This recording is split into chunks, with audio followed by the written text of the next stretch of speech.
Kas metsa raiutakse praegu liiga palju? Metsa praegu liiga palju Eestis. Ja loomulikult. See, et nüüd eelmise aasta lõpus ja selle aasta alguse jooksul on käivitunud ühiskonnas selline eriti aktiivne metsandusalane debatt.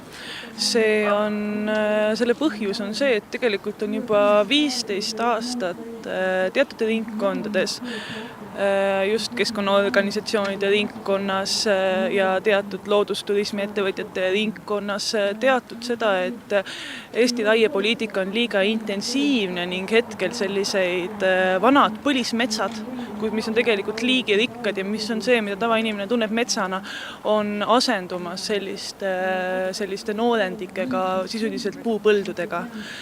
Ja nüüd lihtsalt, kuna sündmused on eskaleerinud nii kaugele, et juba raiutakse asulate läheduses väga palju ja igal pool inimesed näevad seda liigraiumist, ongi olukord eskaleerunud nii kaugele, et see protest on nii suureks paisunud, et see kära ei tahagi paisuda ja inimesed tõesti nõuavad reaalset muutust metsanduspoliitikas.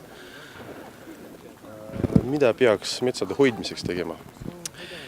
No põhimõtteliselt me peame ümber mõtestama oma suhtumise metsasse. Põhimõtteliselt me peame järgima säästva arengu seadust, mida me tegelikult peaksimegi tegema ja mis tagab selle, et metsad on tõesti jätkusuutlik loodusvara, mis lisaks sellele, et see rahuldab meie vajaduse puidu toorme järele, varustab see meid siis ka nii-öelda ökoloogiliste teenustega ja loodusturismi teenustega ja kultuuriliste teenustega, et see peab olema tagatud ka säästva arengu seadusega, aga hetkel see ei ole tagatud ja meie laste metsamajandamisvõimalused on juba ohus, kui selline poliitika jätkub. Ühesõnaga on vaja tasakaalu. Metsamajandamine puidutööstuse, puidutoorme huvides ei saa olla ainus prioriteet metsamajandamisel. Seal on ka teised valdkonnad, on loodusturism, kultuuriline väärtus, kõik see.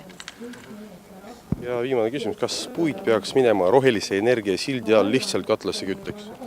Ei, sellega ei saa üldse olla nõus ja ka aina rohkem tegelikult Euroopa meedias räägitakse sellest, et kogu see jutt sellest biomassist saadavast rohelisest energiast on tegelikult tendentslik. Ei ole tehtud mingeid suuri uuringuid selle kohta ja tegelikult puidu põletamisel ju tekib samamoodi CO2, pluss nüüd veel paari aasta eest, just täna Asko Lõhmus Riigikogus mainis, on tulnud uued uuringud, mis selgitavad, et süsinik tegelikult ei talletu ainult puudes, vaid ka seeneniidistikus.